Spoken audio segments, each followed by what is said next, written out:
Como tenemos bastantes participantes, es una mesa muy rica, esperamos que ustedes puedan realizarlo bien. Tendríamos 15 minutos cada uno, no podemos pasarnos más, me pensaban 10, pero yo cumplo con el acuerdo inicial de 15 minutos que tiene cada representante, esperamos que así sea. Vamos a empezar por el representante de mi izquierda, el Rey Muki, con quien en esta alianza también que tenemos con ellos para poder intercambiar algunas cosas. Entonces yo voy a dejar a Javier Anque con su primera participación con 15 minutos. Pues damos las fuertes palmas para el inicio de esta cuarta mesa.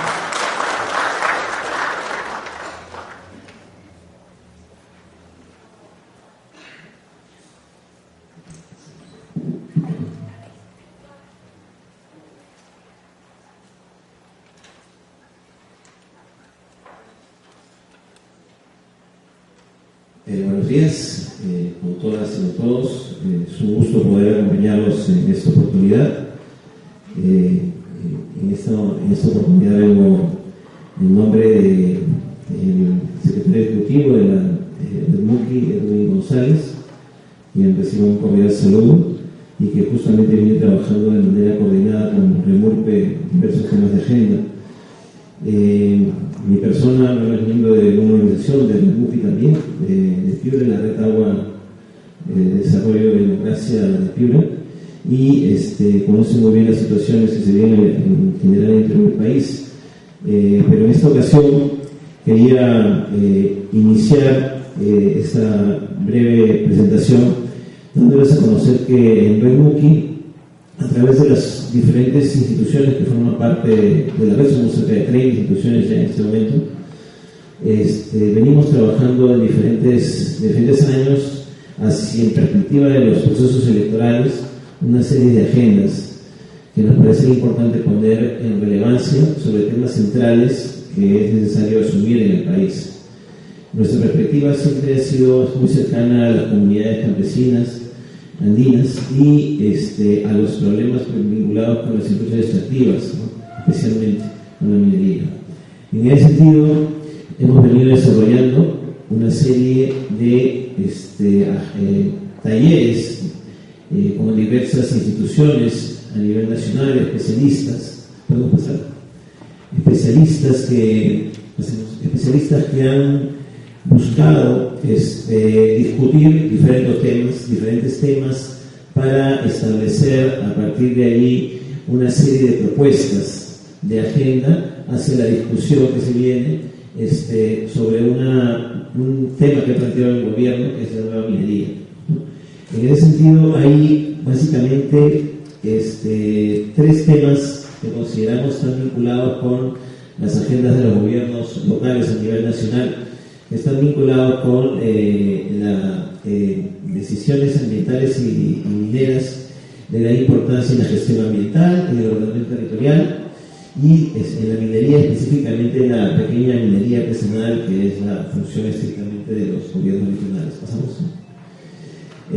Son 8 temas, si pasamos, que hemos estado discutiendo en esos talleres que les he mencionado, que están vinculados con políticas públicas propuestas para la agenda nacional, que pasan por la gestión ambiental y la reforma de institucionalidad, políticas públicas para que pequeña minería artesanal, conservación y aprovechamiento de recursos naturales, donde está el ordenamiento territorial y las condiciones mineras como temas de preocupación, la descentralización y la participación de gobiernos regionales y locales en las direcciones ambientales mineras, la protección de derechos humanos y transformación de conflictos sociales y socioambientales, la consulta previa y la participación ciudadana, la diversificación económico-productiva en las regiones mineras, inversión sostenible, renta minera, y el fortalecimiento de la pequeña agricultura y ganadería en zonas mineras. Voy a enfocarme básicamente en 3 puntos de estos temas de agenda que hemos discutido y las propuestas que han salido de esta discusión, de los talleres, que ponemos en manos de ustedes también para considerarlas, ¿no?, en la discusión que ustedes están teniendo hacia el futuro respecto a temas que puedan abordar como gobiernos locales o que puedan incidir en las modificaciones que se necesitan a nivel políticas, públicas especialmente, porque estas inciden en el trabajo que ustedes realizan en sus localidades. El primer punto es el tema de la descentralización y la participación de los gobiernos locales, ¿no?, en las decisiones ambientales. Ustedes saben muy bien que con mucho interés se discutió el tema de este Servicio Nacional de Certificaciones, el SENACE, que se dio a finales del año pasado, y lo que lamentablemente no se definió con todos los puntos que hubiéramos considerado. Sin embargo, uno de los puntos esenciales que consideramos sería importante ser incluidos en la discusión hacia una eventual modificación de este mecanismo es que los gobiernos descentralizados participen directamente en el directorio del SENACE, que es el que justamente va a establecer las próximas certificaciones ambientales, aprobaciones de estudios ambientales, etcétera, en el país, salvo, ustedes saben, aquellos que por decisión del gobierno queden en manos del Ministerio de Energía y Minas por decreto supremo, ¿no?, por ser de necesidad pública. Pero en este caso consideramos que es importante que la participación de los gobiernos locales sea necesaria en este directorio, y que también participen activamente como opinión vinculante de los estudios de impacto ambiental, porque es la única manera de poder también plantear sus preocupaciones, plantear los procesos que están siguiendo de planificación, y que estos sean respetados por las decisiones que se toman a nivel nacional respecto a industrias extractivas. Ese es un primer punto de planteamiento. Un segundo planteamiento en este nivel es, hace poco, ustedes saben, acaba de aprobarse las políticas de ordenamiento territorial a nivel del acuerdo nacional, y en ese sentido la necesidad de no quede solamente en eso, ¿no?, sino que se establezca, que se convierta efectivamente en una ley de ordenamiento territorial, porque sabemos muy bien que muchos de los gobiernos a nivel nacional están esperando justamente esta ley para continuar con los procesos de ordenamiento territorial, ya que en muchos casos se ha avanzado con los procesos de zonificación económica y ecológica, ¿no? En ese sentido se requiere una hoja de ruta para el ordenamiento territorial en los gobiernos regionales que ya tienen esta zonificación y que requieren para continuar con los procesos de ordenamiento territorial. ¿Seguimos? Voy a correr por el tiempo. Un tercer punto es la posibilidad de una eventual moratoria de construcciones mineras en zonas ambientalmente vulnerables, áreas naturales protegidas y zonas de amortiguamiento, donde están también las fuentes principales de agua en nuestras localidades y ecosistemas frágiles, que son los que posibilitan la generación de estas fuentes de agua. En ese sentido, el no otorgamiento de mayores concesiones y la posibilidad de que las concesiones, los derechos que ya se han otorgado, puedan ser revisados, puedan ser eliminados, es un tema que planteamos en la discusión. Es una discusión seria, es una discusión complicada, pero es la posibilidad de mantener también fuentes de agua hacia el futuro y de hacer respetar los espacios de reserva y de protección que también manejan los gobiernos regionales y locales.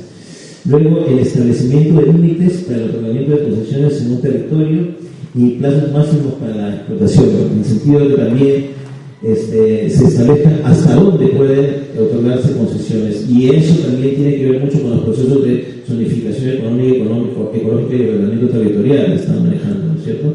¿Cuáles son este llamado catastro no minero, mediante el cual pueden haber mayores restricciones para que desde Lima no se esté en realidad en la práctica ordenando el territorio con los derechos que se otorgan, ¿no es cierto?, sino que se respeten los mecanismos que se llevan adelante en los gobiernos regionales y locales en este proceso. ¿Pasamos? Perdón. Y el tema de un tema que es de necesidad fundamental también, que es el tema de la aplicación de la consulta previa. No debemos dejar la discusión de la consulta previa de los pueblos indígenas solamente en el nivel nacional. Los niveles de gobiernos nacionales, a nivel de gobiernos regionales y locales, también dictan medidas, también tienen proyectos, programas, planes y proyectos que también están vinculados con comunidades campesinas y nativas y afectan o pueden afectarlos directamente. Entonces, estas normas también tienen que pasar por consulta previa, deben establecerse procesos, deben establecerse áreas a nivel de gobiernos regionales y locales que planteen los problemas de los pueblos, y entre ellos planteen también la preocupación por la implementación de la consulta previa. Pasamos. Y justamente sobre el tema de consulta previa y participación ciudadana, la necesidad de adecuar las normas nacionales Y todo las normas nacionales, no solamente nacionales, sino de nivel regional y local, a lo que son las definiciones y criterios sobre la identificación de los pueblos indígenas, ¿no? En todo nivel. Por eso le decía la importancia que tiene revisar las normas para adecuarlas a los mecanismos que ya están aprobados a nivel nacional, y las normas internacionales que el Perú está sujeto de obligatorio cumplimiento, no solamente a nivel nacional, sino a nivel regional y local sobre pueblos indígenas. Y en ese sentido la importancia de establecer quiénes son los que van a ser sujetos de consulta, y la necesidad de que se informe pronto la base de datos, que hay una seria discusión respecto a la inclusión de una serie de sujetos, y en ese sentido la necesidad de que haya una decisión política, ¿no es cierto?, de parte del gobierno, de respetar los derechos, que es su obligación, y de establecer cuál es el sujeto específico de consulta, porque no puede ser un pueblo indígena en general. Sabemos muy bien que a nivel del Viceministerio de Culturalidad ya existe una base de datos, ya existe trabajada una propuesta, pero hay la situación política, la preocupación política de hacerla pública, por lo que eso representa. Pero es importante para tener claro cómo se va a aplicar la ley de consulta y a quiénes. Luego establecer el tema de las áreas de influencia en los proyectos, porque en gran medida las áreas de influencia de los proyectos que se presentan a nivel de las entidades de gobierno, las establecen las propias empresas, ¿no es cierto?, a través de los estudios ambientales que van a hacer a las consultoras. Y en la práctica ellos establecen quiénes son, ¿no es cierto?, los que van a estar vinculados con su proyecto, y quiénes son los que van a ser los receptores de eventualmente algún tipo de coordinación o de apoyo, o quienes van a ser eventualmente, por ejemplo, en la práctica, sujetos de consulta. Y en la práctica es así. Entonces, estas áreas de influencia deben más bien establecerse de manera coordinada con las diferentes comunidades, poblaciones locales, y con la participación de las autoridades en materia indígena, y las poblaciones locales también, sus representantes, que también pasan por los gobiernos locales. ¿Pasamos? Ya tengo que terminar, así que rápidamente nada más, la necesidad también de revisar con los pueblos indígenas una nueva institucionalidad. Hablamos se ha hablado de un Ministerio de Interculturalidad. Yo no voy a entrar en esa discusión en este momento, son los pueblos el pacto de unidad, los pueblos de las diferentes organizaciones nacionales que han planteado ese tema, pero yo sí que quisiera reiterar nuevamente la necesidad que haya instancias de nivel intercultural para que traten los temas de pueblos en el nivel de los gobiernos regionales y locales. Son temas importantes, son temas centrales, el desarrollo de los pueblos, los mecanismos de respeto a los derechos que ellos tienen, y entonces la necesidad también de que en esa instancia se establezcan diferentes niveles de participación de ellos para poder participar verdaderamente en las tomas de decisión en lo que tiene que ver con presupuestos, con competencias y con lo que significa su desarrollo. ¿Pasamos? Sí. ¿Pasamos?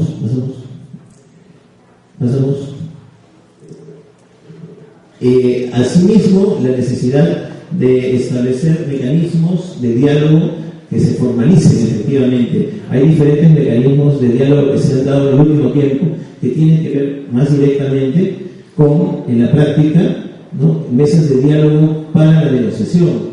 O sea, muchas mesas de diálogo que están formalizando, y en la práctica lo que están buscando, en buen sentido, es negociar la implementación de los mecanismos de inclusión social. Entonces se plantea, hacemos una mesa de diálogo para una situación conflictiva en un proyecto minero, y en la mesa se plantea, yo gobierno te doy algunos niveles de inclusión social, planes de inclusión social, y tú aceptas la actividad. Entonces se convierte en una mesa de negociación cuando estas mesas se hablan de desarrollo, y deberían considerar qué es lo que quieren los pueblos, qué es lo que plantean los pueblos para su desarrollo efectivo. Y esos procedimientos deberían permitir el asesoramiento de las poblaciones y tener actas para acreditar el cumplimiento de los acuerdos, o sea, formalizarlos a nivel normativas que no existen. Seguimos para ya ir terminando. Y crear también mecanismos de participación ciudadana efectiva en todos los niveles, tanto a nivel de instancias nacionales como en subnacionales, a nivel de gobiernos regionales y locales, donde efectivamente haya participación de las poblaciones en el diseño de los proyectos y en la realización misma de los proyectos y en la posibilidad de que eventualmente se realicen o no. Sigamos. Solamente terminar con dos temas. El tema de la necesidad que se revise la posibilidad de mecanismos de consulta que se han realizado en diferentes partes del país de participación ciudadana como última ratio en cuanto a consultas populares o consultas ciudadanas que se realizaron, ustedes conocen, en Campo Grande, en algunos lugares de Piura, en el sur del país, como mecanismos de última ratio en el cual agotar los mecanismos de diálogo puedan llevarse adelante eventualmente estos mecanismos. Es un tema de discusión también. Se ha llevado adelante, la Defensoría del Pueblo estableció que no eran mecanismos ilegales, sino que pueden realizarlo los gobiernos regionales y locales en la medida en que consideren que son pertinentes para utilizar esta palabra que estoy diciendo mucho, destrabar las situaciones de conflictos sociales que pueden presentarse en el país. Y finalmente el planteamiento que desde MUPI se ha discutido de la posibilidad de que se forme eventualmente con las municipalidades que tienen diferentes afectaciones por actividades mineras, ¿no es cierto? La posibilidad de una mesa técnica de municipalidades o con municipalidades que puedan ser afectadas por actividades mineras para plantear de manera conjunta, de manera particular, una serie de políticas que puedan tener mayor incidencia a nivel de gobierno nacional y que puedan establecer de esa manera, ¿cierto?, mayores niveles de incidencia para lograr algunos frutos al respecto y mejoras en el marco legal y de políticas públicas. Bueno, muchas gracias. Muchas gracias, Anke, por realmente respetar los tiempos. Con nosotros, entonces, le toca el turno a Ana Leiva, es especialista en gestión ambiental y está coordinando la plataforma para el ordenamiento territorial. El uso de la palabra de Ana Leiva.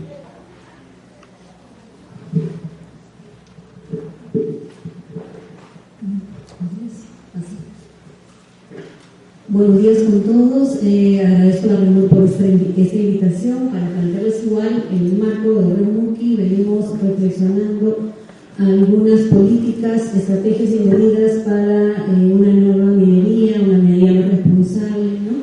Que no atente contra el desarrollo sostenible local.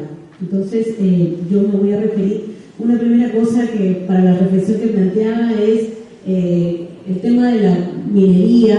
Es un tema que corresponde a competencias nacionales y regionales, ustedes lo saben bien. Entonces la pregunta es si nosotros, las municipalidades, en esa problemática tienen posibilidad de intervenir o no las tienen. Entonces es la primera pregunta que nos hacíamos, dado que las municipalidades ven, ¿no?, que cada día van dándose nuevas concesiones, la minería está presente en sus territorios, entonces, y es una preocupación, siente sus impactos porque es la que está más cercana, ¿no?, a esa problemática. Entonces, ¿puede intervenir o no puede intervenir? ¿Qué nos dice? ¿Qué posibilidades tenemos? ¿No? Y allí ¿podrían proceder la siguiente.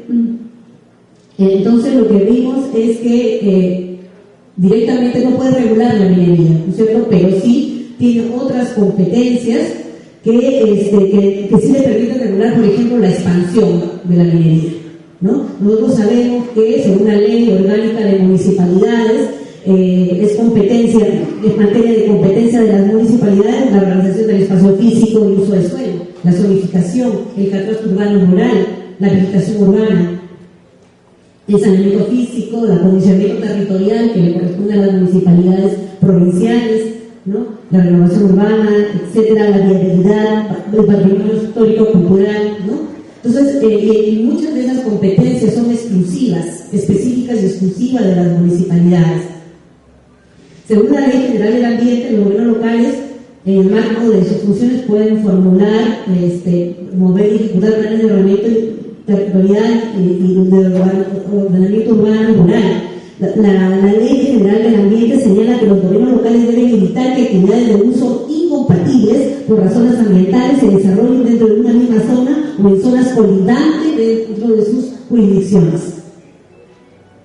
y entonces tienen la definición del uso, ¿no? Entonces tienen un rol fundamental. Entonces, y hemos venido diciendo, bueno, pues, ¿yo qué hago, no? Estas competencias en planificación territorial no han sido ejercidas por todos los gobiernos locales. La mayoría no tienen estos instrumentos de gestión del territorio. Entonces, allí está toda una posibilidad abierta en la planificación, no sé, y en la aplicación de estos planes, ¿no? Que es un arma poderosa que tienen los gobiernos locales en la gestión del territorio. Y eso tiene que ver también con la actividad minera. Dónde sí, dónde no se puede realizar minería, ¿no? Entonces es un tema sumamente importante y ahí existe una competencia, ¿no? A los gobiernos locales que las comparte con los gobiernos regionales. El gobierno nacional tiene más funciones regulatorias, ¿no? En este tema. Bueno, entonces, y otro tema ya, el tema de, porque el tema es las municipalidades, ¿no? En temas mineros y sus competencias ambientales. El otro tema es sus competencias ambientales propiamente dichas. Pero como uno ve en la ley orgánica de municipalidades, esas competencias son bastante generales y son compartidas con los otros niveles de gobierno. Entonces son poco claras hasta dónde llegan las competencias, ¿no? Si uno ve formular, aprobar, ejecutar y monitorear los planes y políticas locales en materia ambiental, pero hasta dónde, ¿no? Entonces hay un poco definirlas, es todo un reto, y es un reto que tienen que asumir las municipalidades, ¿no? De decir hasta dónde, qué, y en relación a la minería, qué es lo que le toca, ¿no? En qué le toca participar, cómo debe intervenir. Entonces ahí las competencias que le da su propia legislación son ambiguas, son compartidas, y ahí están en proceso de definición de poner los límites, ¿no? Entonces ya no voy a ir a lo que sería la norma porque ustedes lo conocen bastante bien, me parece. Entonces, vamos. Entonces, además, la ley orgánica le permite participar, por lo tanto, como es amplia, ¿no? Participar en la gestión del Sistema Nacional de Áreas Naturales Protegidas y la gestión de áreas de los comités de gestión de áreas naturales protegidas. Es importante porque esos comités definen el plan maestro, la regulación, cómo se va a hacer, ¿no? La gestión en una área natural protegida, y ahí puede intervenir.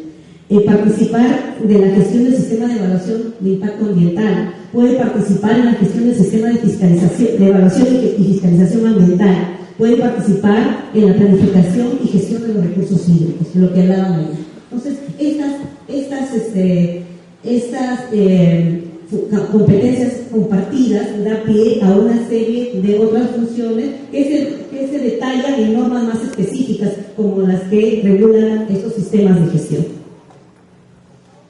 Entonces, para ir a las propuestas, porque ya creo que estoy avanzada en el tiempo, entonces, en el tema de recursos naturales, OT y concesiones, ¿no? Nosotros siempre decimos las concesiones, ¿no? Y tenemos el instrumento del ordenamiento territorial, del acondicionamiento territorial, del plan de desarrollo urbano, del plan de desarrollo rural. Todos esos planes son planes de ordenamiento territorial, son planes territoriales.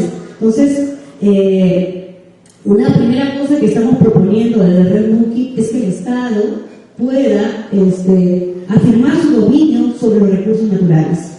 O sea, aquí el Estado, una vez que otorga recursos naturales, ya no puede, los pierde, ¿no? Ya no tiene ningún nivel de influencia para decidir sobre ellos. Eso no puede ser en ningún país. En un estudio comparado que realizamos, vimos que en América no hay otro país más que en el Perú que tiene esas características, que el Estado pierde el dominio de sus recursos cuando los otorga derechos. Entonces, la idea aquí planteada es que el Estado pueda retomar ese dominio, ¿no? Y una de las maneras es implementar una política de ordenamiento territorial. Entonces, ya se ha dado la política, pero hay que implementarla, que no quede una cosa meramente declarativa.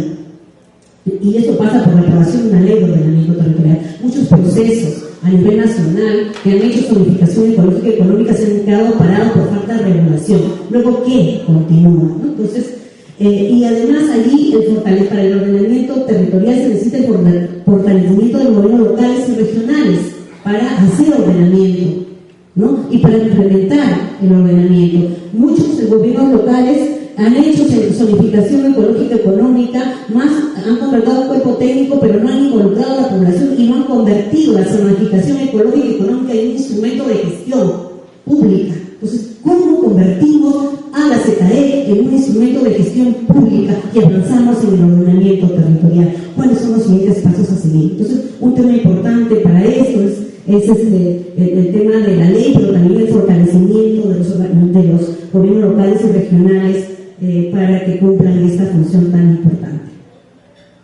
Y luego también el tema de ordenamiento pasa por el tema de que haya cuando se haga ordenamiento que le compete a las municipalidades, se haga también evaluación ambiental estratégica. Porque una vez que ya está definido qué zonas, por ejemplo, son mineras, se necesita saber la capacidad de soporte de cuánta actividad se permite actividad, pero cuánta actividad, ¿no? ¿Cuál es la capacidad de soporte de ese ecosistema, ¿no? Respecto a esa actividad? Eso también se tiene que hacer. Entonces, y eso le va a competir a cada gobierno local y regional que haga, que utilice el instrumento. Entonces, tiene que usar. Y en ese tema también del ordenamiento está el tema de reconocer el derecho a la tierra y al territorio. Hay territorios indígenas. Entonces, ¿cómo nosotros en ese proceso incorporamos los derechos de los pueblos indígenas? Y luego, y por lo tanto, la implementación de la consulta previa, ¿no? ¿Cómo se hace el proceso? Los procesos de ordenamiento territorial son procesos de concertación. Entonces, ¿cómo esos procesos de concertación se involucran, participan los pueblos indígenas, ¿no? Y se hace consulta? ¿En qué momento? ¿Cómo? Hay muchos procesos de zonificación ecológica y económica que se han hecho, son muy técnicos, pero no son poco participativos. Y un proceso de ordenamiento territorial tiene que ser concertador. Los actores concertan sobre el uso y ocupación del territorio, ¿no? Para que luego puedan resolver conflictos. Si no, los vamos a mantener, porque si queda un actor fuera, es un elemento que puede dar lugar a conflictos. Entonces, y el otro tema, ya dejando el ordenamiento territorial y pasando a la gestión de los recursos naturales, el tema de la protección y gestión efectiva de ecosistemas productores de agua y de las fuentes hídricas a través de los planes de recursos hídricos, de gestión de recursos hídricos de cuenca y de otros instrumentos. Los municipios participan, ¿no? en la gestión, en la planificación y gestión de los recursos hídricos. ¿Cómo hacen, ¿no? Cómo se afianza, se fortalece su participación en esos procesos? Lamentablemente, la gestión se hace por cuencas y no hay instrumentos más para gestionar microcuencas, ¿no es cierto? Subcuencas.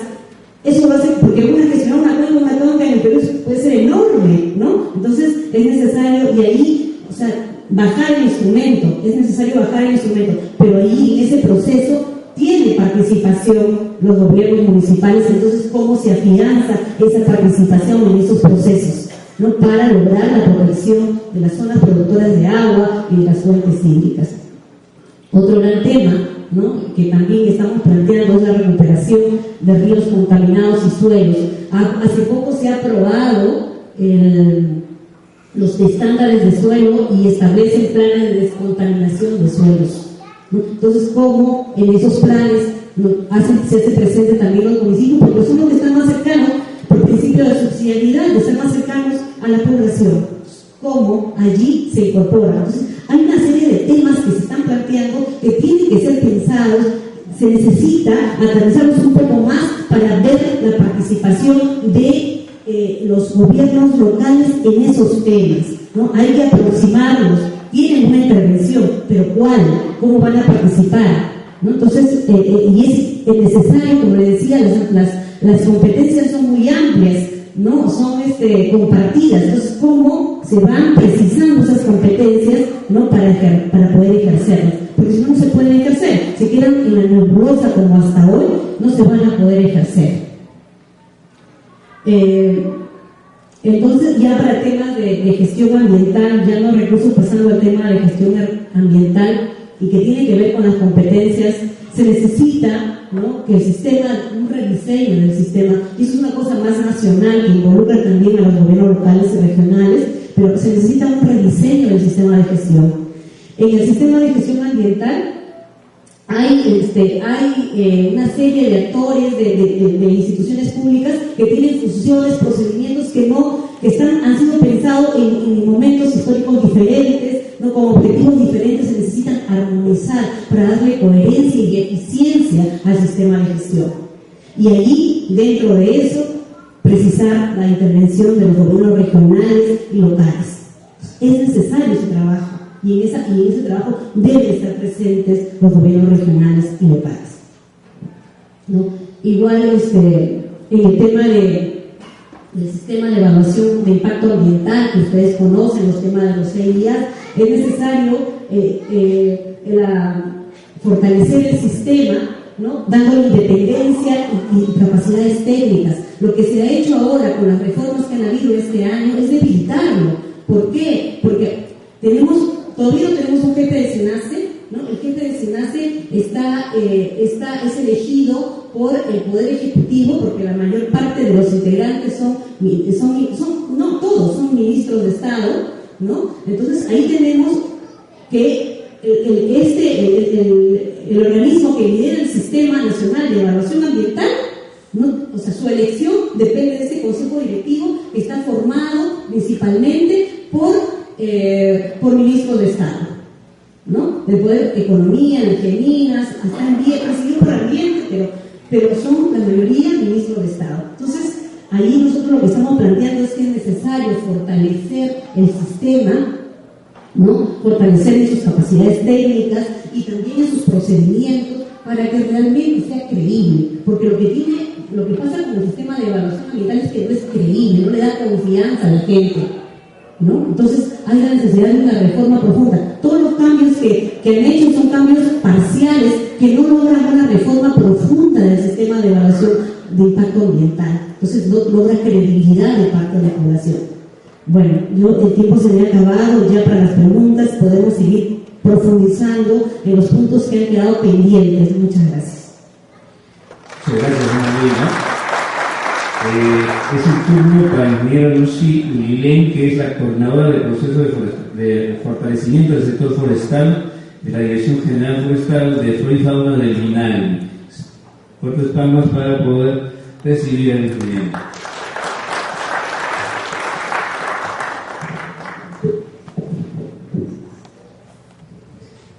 Buenos días por todos, a todos los miembros de la mesa, así a todo el público realmente, y mi agradecimiento a los organizadores para participar en esta reunión.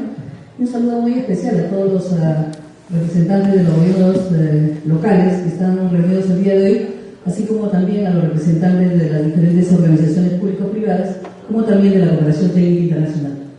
Bien, y un poco para comentarles qué cosa es lo que estamos haciendo con el tema correspondiente a lo que es este proceso del reglamento de la nueva Ley Forestal y de Fauna Silvestre, la 29763.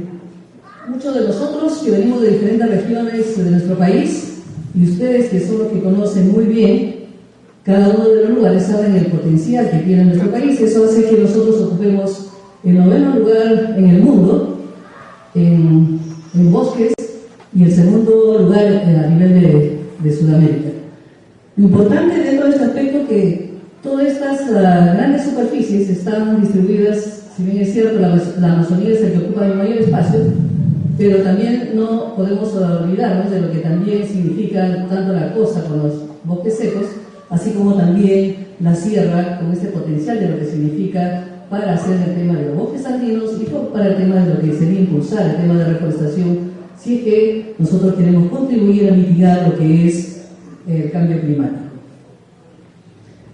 ¿Qué significa este proceso de fortalecimiento del sector forestal? Nosotros ya lo hemos iniciado en el 2009 y tenemos una expectativa, porque ya estamos bastante tiempo trabajando en el sector forestal y justamente lo que buscamos es cómo es que podemos hacer esta reforma del Estado porque no podremos seguir hablando de que la contribución del sector forestal y de fauna silvestre para el país es menos del 1%.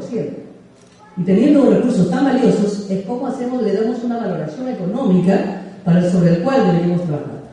Entonces son 4 procesos que estamos llevando, están articulados, no es que cada uno esté independiente funcionando, y es que lo que finalmente buscamos es que el país no tenga una política nacional forestal. Algunos de ustedes el día de ayer hemos distribuido este material, es la primera en el país con el que se cuenta para este instrumento, el que nos va a trazar las acciones que deberíamos desarrollar en el corto, mediano y largo plazo para nuestro país. Y a su vez también hemos iniciado el tema correspondiente a lo que va a ser, ¿no? Esto ha sido recién promulgado en el mes de agosto. También tenemos un nuevo tema de lo que está referido a un tema de la gobernanza y el tema de institucionalidad. Hemos hablado ayer bastante, la mayoría que había participado hablaba con relación a cómo podemos tener instituciones del Estado más eficientes, más modernas, con una atención que esté dirigida justamente al usuario. Entonces nosotros hemos emprendido este proceso. Yo estoy representando en este momento a la directora ejecutiva que ha sido nombrada, esta nueva institucionalidad. Ahora somos como Dirección General Forestal y de Fauna Silvestre, que está dentro del Ministerio de Agricultura y Riego, y posteriormente se va a absorber esta institución de la Dirección General Forestal y se llamará el Servicio Forestal y de Fauna Silvestre. Ya tiene los principales instrumentos de gestión, lo que es un manual de organización de funciones, un reglamento de organización de funciones, y también se ha designado por encargo a la nueva directora ejecutiva para que pueda hacer estas acciones sobre las cuales se van a desarrollar. Otro tema es que nosotros ya en 2009 tenemos, desde el 2010 se inició todo el proceso bastante participativo. Es la primera ley que se hizo de forma participativa como consecuencia de lo que se tuvo las acciones relacionadas de lo que fue el Baguazo, y desde ahí es que se implementa y se deja la 27308, y es esta nueva ley que se hace en este trabajo, pero no, porque antes teníamos la ley anterior, se hizo un proceso que no había tema de descentralización, no existía el tema del Ministerio del Ambiente, tampoco estaba el tema de cómo hacer, siempre había un enfoque de la ley forestal muy centrado al tema de lo que era madera, y ahora en este momento tiene un enfoque ecosistémico para ese trabajo de lo que va a ser el bosque en su conjunto, como los beneficios que podría estar desarrollando. Bien, entonces nosotros el día de ayer también hemos entregado a su vez el tema de lo que ha sido la propuesta, y debemos tener el Plan Nacional Forestal y de Fauna Silvestre que también lo contempla la ley, y hemos empezado este trabajo. ¿Qué es lo que tenemos como compromiso dentro de lo que es el proceso de reglamento de ley? Ya es una propuesta que está publicada en este momento en la página web, tiene una resolución ministerial, y ha ingresado a la etapa participativa para el trabajo de la sociedad civil, que puedan hacer sus aportes, recomendaciones, sugerencias, etcétera, etcétera. Y a su vez, una vez que tengamos este documento validado, pasará a un tema de lo que va a ser el tema de la consulta, ¿no? Bueno, este trabajo, esta es la propuesta que ha sido trabajada, está en este momento para el aporte de cada uno de ustedes. Y hay un trabajo exclusivamente con el grupo intergubernamental, sobre el cual está conformado, no es un trabajo solo, sino que están involucrados todos los sectores que están referentes a lo que es el tema forestal y de fauna silvestre, y estamos hablando de los diferentes 5 ministerios sobre los cuales trabajamos coordinadamente, porque lo que estamos pensando es que en un futuro pueda ser la nueva institucionalidad. Estamos hablando del Ministerio de Ambiente, Ministerio de Cultura, Ministerio de Comercio Exterior, Producción, el ente nacional de lo que es supervisión de los INFOR, y los gobiernos regionales acreditados a través de la Asamblea Nacional de Gobiernos Regionales, que son los que están representados por la Secretaría Interregional de la Amazonía, ¿no? Estos son todo el conjunto de acciones, y tenemos un observador que está viendo justamente que las acciones sean con el tema de transparencia para desarrollar este trabajo que está a cargo de Defensoría del Pueblo, ¿no? Esta es una propuesta que es importante, ha sido bastante extensa, porque el trabajo participativo, si bien es cierto, cada uno quiere reflejar sus expectativas pensando en el país, en la costa, sierra y selva, y en ese marco ha salido un documento bastante denso, y esperamos que con el conjunto de todos ustedes podamos mejorar ese trabajo Nosotros no vamos a crear otro espacio, vamos a tener que coordinar con ustedes, los representantes de RENURPEC. Es un muy buen espacio. ¿Por qué? Porque justamente esta propuesta involucra no solamente es la articulación entre acciones de lo que significa el gobierno nacional, el gobierno central y los gobiernos locales, donde muchos articulados sí están involucrados, por ejemplo, para el tema de bosques locales. Hemos hablado en este momento de zonificación ecológica, etcétera. Entonces, en ese marco es que tenemos que conversar, tenemos que recibir sugerencias de parte de ustedes, cuáles son sus expectativas y cuáles van a ser nuestras competencias de cada uno de nosotros, sin competir, pero sí complementando acciones, cómo podemos implementar este patrimonio forestal y de fauna silvestre. Bien, entonces, esta es una línea de tiempo. Estamos en este momento en la elaboración de la propuesta del Estado, ya estamos en una etapa participativa en este momento. Hemos hecho una presentación nacional del documento. Ustedes cuentan con este documento, lo pueden tener y nosotros podemos comunicarnos con ustedes. Vamos a hacer una coordinación del registro de todos los alcaldes que han participado, sus regidores, para que puedan tener este documento y puedan alcanzarnos qué cosa es lo que realmente deberíamos estar presentando en este trabajo, ¿no? Estamos en la etapa participativa y tenemos varias reuniones planificadas a nivel nacional para poder desarrollar reuniones con actores de interés, etcétera. Esto sería un trabajo con ustedes para desarrollar con los gobiernos regionales. Y una vez que tengamos todo este documento, deberíamos estar esta etapa de la consulta, que ya hemos empezado también a trabajar con el Ministerio de Cultura, quienes tienen mandato de cómo es este trabajo para desarrollar con los representantes de los pueblos indígenas.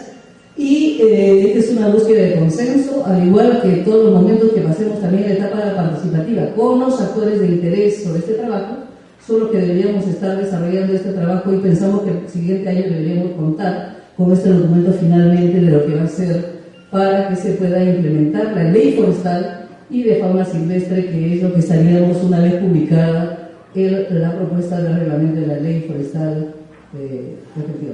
Este es el documento sobre el cual hemos trabajado. Hemos diseñado un sistema de aportes que fácilmente se puede ingresar. Nos pueden alcanzar sus propuestas vía correo, a través de cartas, pero también tenemos un sistema que puede ser directamente, se puede ingresar a la página web y ustedes pueden ver ahí todas las acciones sobre las cuales se puede desarrollar, ¿no? Estas son las actividades que vamos a desarrollar a nivel nacional. Hay un tema que nos interesa a nosotros poder trabajar y culminar esta etapa de la consulta. Creo que deberíamos tener el producto final de este documento, ¿no? Hemos hecho algunas traducciones de la ley forestal en varios idiomas. Tenemos en Ashaninka, Wapún, Shipibo y Quechua. Están viéndonos también para que hagamos la traducción en Aymara, y esto lo hacemos conjuntamente con los profesionales acreditados del Ministerio de Cultura para que podamos desarrollar este trabajo y un conjunto de materiales que nos permita poder llegar a cada uno de los lugares y recoger las inquietudes de cada uno de nosotros, de ustedes, y nosotros hacer las mejoras correspondientes de lo que será esta etapa participativa y de consulta para que se pueda ingresar y entrar en vigencia la ley forestal y de fauna silvestre, ¿no? Esta es una presentación que también se encuentra en la página web, y lo que he querido es hacer algunos comentarios, mayores detalles. Es nuestro interés, nosotros como Autoridad Nacional Forestal, que estamos conduciendo este proceso, que podamos desarrollar un trabajo coordinado con cada uno de ustedes sobre este trabajo y recibir los aportes. En este sistema de aportes que hemos diseñado, ustedes pueden ingresar los datos de los articulados, en los cuales son los temas que les interesa desarrollar sus propuestas para este trabajo, y esas estadísticas nos permitirán saber qué regiones son los que han hecho sus aportes, cuántos hombres, cuántas mujeres por edades, que podría estar ayudándonos para esta contribución de lo que sería el reglamento. Y sí, hemos establecido para esta etapa participativa 150 días para un trabajo que permita hacer los aportes en estas acciones. Muchos señalaron en algunas reuniones que era mucho tiempo. Sin embargo, lo que había señalado, siendo esto procesos bastante complejos, que son a nivel nacional, a nivel regional y a nivel local, es que las expectativas y los intereses es que hacen que este proceso se dificulte y sea tan voluminoso. Lo que queremos estar buscando que sean normas aplicables que se puedan desarrollar dentro de este marco de lo que viene siendo la creación y la implementación de lo que sería el nuevo servicio forestal y de fauna silvestre para este trabajo de lo que sería una nueva gobernanza, una nueva institucionalidad que complemente acciones, no compitan con las regiones y se piense que estamos desplazando lo que significa las acciones que desarrollan los gobiernos regionales, los gobiernos locales y en este marco de lo que sería la Autoridad Nacional Forestal. Muchas gracias, esta es la presentación sobre la cual yo quería hablarles el día de hoy. Gracias.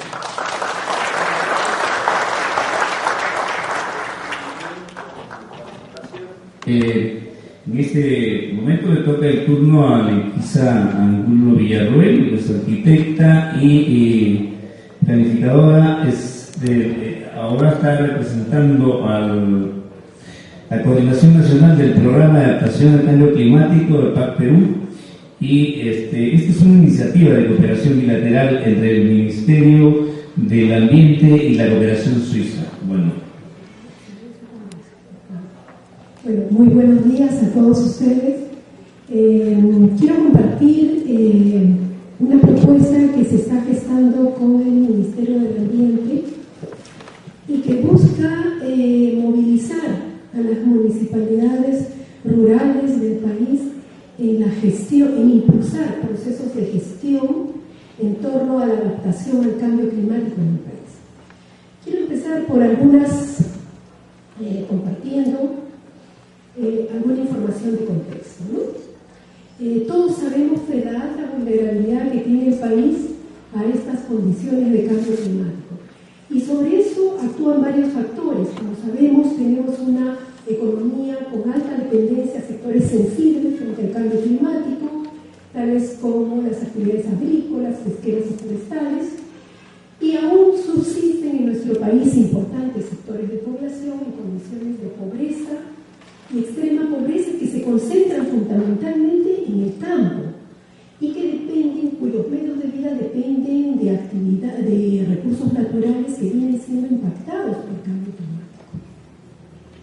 Al tener el país temperaturas promedios inicialmente altas, los incrementos que se esperan también producirán impactos importantes en la productividad agrícola, la mortalidad y la mortalidad, ¿no?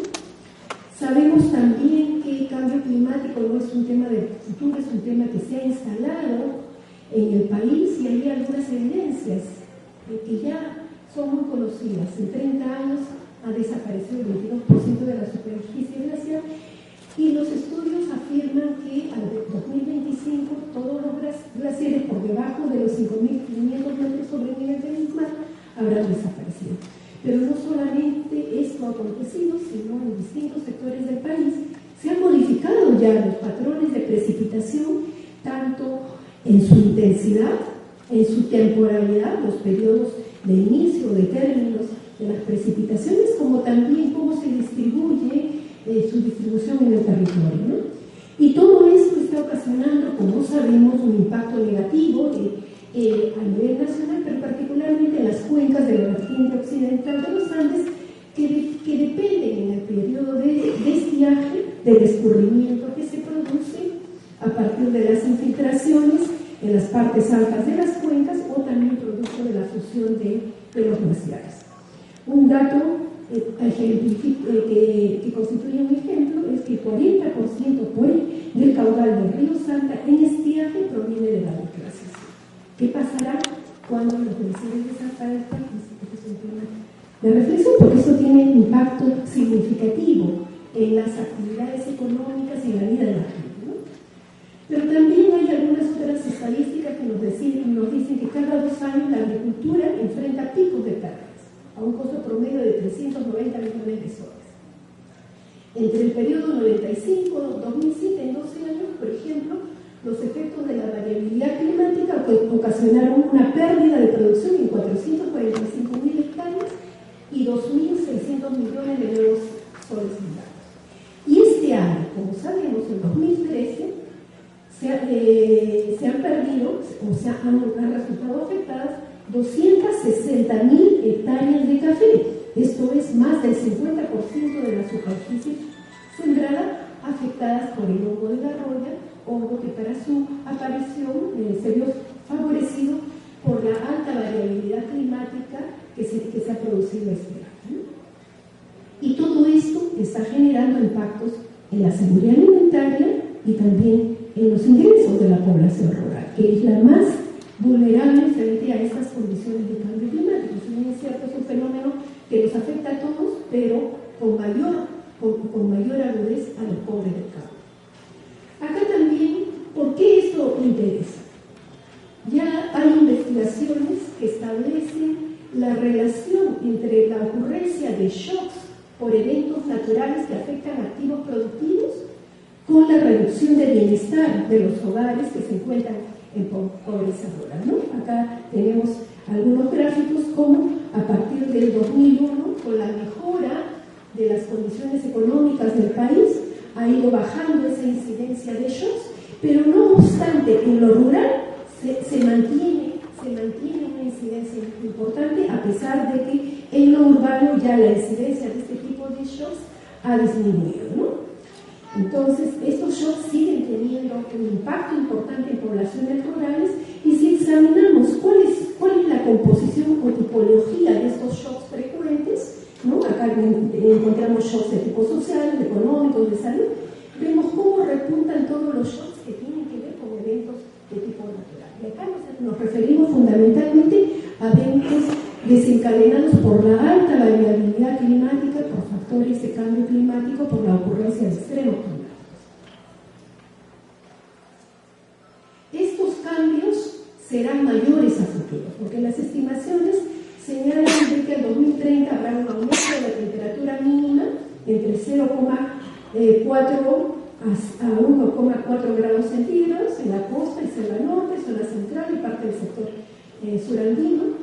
Reducción de precipitaciones en la sierra en un orden de 10 a 20% y en la selva norte y central en hasta 10%. Incrementos en algunos sectores del territorio nacional, en el caso de la costa norte y selva sur. Y en general se producirá una disminución del orden del 6% en la vertiente del Pacífico, con aumento de riesgos en las nubes y precipitaciones.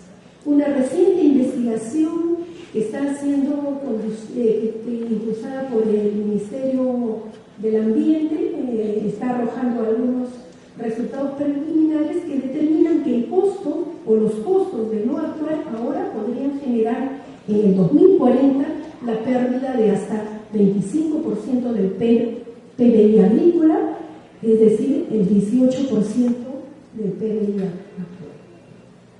¿Cómo están encarando estos temas las políticas públicas nacionales y regionales? Tenemos acá un conjunto de políticas, el Plan Bicentenario, la Segunda Comunicación Nacional del Perú a la Convención Marco de Naciones Unidas, las distintas políticas del sector ambiental, inclusive del sector agricultura, y establecen la prioridad que tiene este tema y su importancia de incorporarlo en la planificación del desarrollo. Definen también responsabilidades en los 3 niveles de gobierno, y en lo regional hay avances, hay 10 regiones que tienen sus políticas regionales y otros 8 en proceso de desarrollo. Pero ¿qué está pasando en lo local? En lo local hay iniciativas importantes, pero no hay todavía un proceso sistemático y planificado de trabajo en este tema, siendo que las municipalidades rurales pueden cumplir un rol importante en promover la adaptación al cambio climático de los medios de vida campesinos y asumir ellos mismos una responsabilidad directa en incorporar criterios adaptativos en la inversión pública local. Sabemos que los municipios, particularmente los municipios rurales, requieren asesoría y recursos para generar conocimiento, para generar política, para fortalecer su institucionalidad, para trabajar estos temas, acceso a tecnología, mayores recursos para la inversión pública y también desarrollar capacidades para interesar y catalizar la inversión pública. Vemos que para movilizar a las municipalidades en este trabajo se requiere generar política pública, estandarizar y simplificar metodologías para que las municipalidades puedan iniciar procesos de reconocimiento de sus propias vulnerabilidades, para que les permita planificar, diseñar e implementar medidas que contribuyan con la adaptación. Pero también se requiere que esta acción sea atractiva y pueda ser asociada a ciertos incentivos para que las municipalidades puedan cumplir este rol y articular apoyo técnico a una red de locales con presencia en distintos territorios. ¿Qué es lo que se ha identificado? El plan de incentivos a la modernización de la gestión municipal como un mecanismo que puede tener un potencial interesante para colocar la adaptación al cambio climático en la agenda de las municipalidades rurales del país. Hasta ahora, hasta el 2013, este instrumento ha cogido las metas de gestión que ahí ustedes ven, que tienen que ver con recaudación de tributos, mejora de la ejecución de los proyectos de inversión pública, desnutrición, reducción de desnutrición crónica infantil, simplificación de trámites, provisión de servicios públicos y también la prevención de riesgos de desastre. Entonces la pregunta ¿es posible aprovechar este mecanismo para promover también metas de gestión municipal vinculadas a la gestión de la adaptación al cambio climático? ¿Qué podríamos esperar asociando metas de gestión municipal vinculadas a este mecanismo? Se estima como Ministerio del Ambiente que podría esto tener un efecto movilizador importante en las municipalidades rurales para iniciar e impulsar procesos locales planificados de adaptación, la posibilidad de catalizar también iniciativas locales de inversión pública y una excelente oportunidad para escalar aprendizajes generados por distintas experiencias locales en el país, ¿no? En el manejo de los recursos naturales, en la recuperación de servicios ecosistémicos, pero esto requiere una acción, una decisión y una acción sinérgica entre el Ministerio del Ambiente y el Ministerio de Economía y Finanzas, involucrando a las municipalidades rurales en la perspectiva de reducir las vulnerabilidades de las poblaciones rurales y lograr resiliencia a sus medios de vida. ¿Qué se podría lograr? Finalizo con esto, Carlos.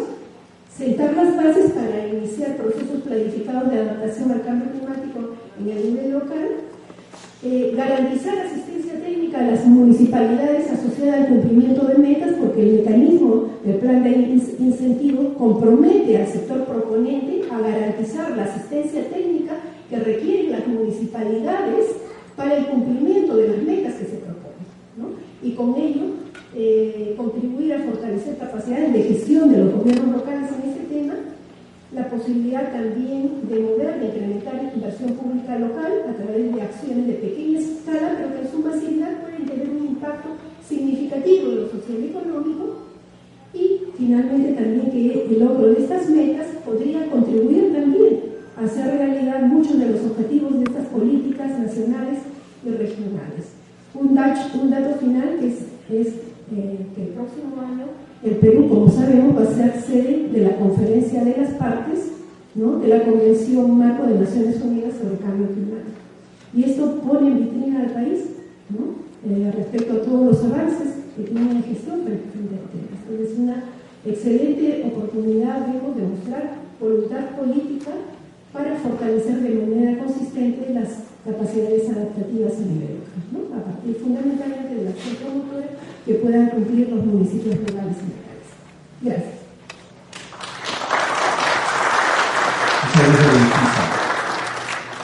Tenemos el turno a Alain Borda, que viene de España. Él es ingeniero superior en telecomunicaciones de la Universidad de Cataluña, experto en desarrollo local y desarrollo económico, pues ha sido también regidor en la ciudad de Manresa. La bienvenida y tienes 15 minutos. Muchas gracias, Carlos. En primer lugar, agradecer a Redurpe la oportunidad de hablar en esta convención. Bienvenidos a todos, buenos días.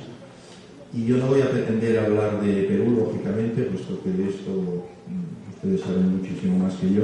Y lo que voy a intentar es dar una visión más desde lejos, una visión más general de lo que es el futuro de las ciudades en la situación actual, en esta situación de cambio tan profundo del mundo, como nos acaba de contar, por ejemplo, Lequiza Angulo, desde el punto de vista del cambio climático, pero también de más cambios que se están produciendo y que repercuten muy directamente en cada una de nuestras municipalidades.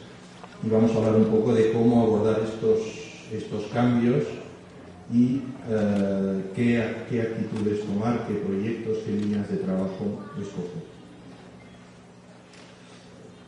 En primer lugar les voy a hablar de un informe emitido el año pasado por la Royal Society de Londres, una sociedad científica, por lo tanto totalmente apolítica, que se titula Población y Planeta.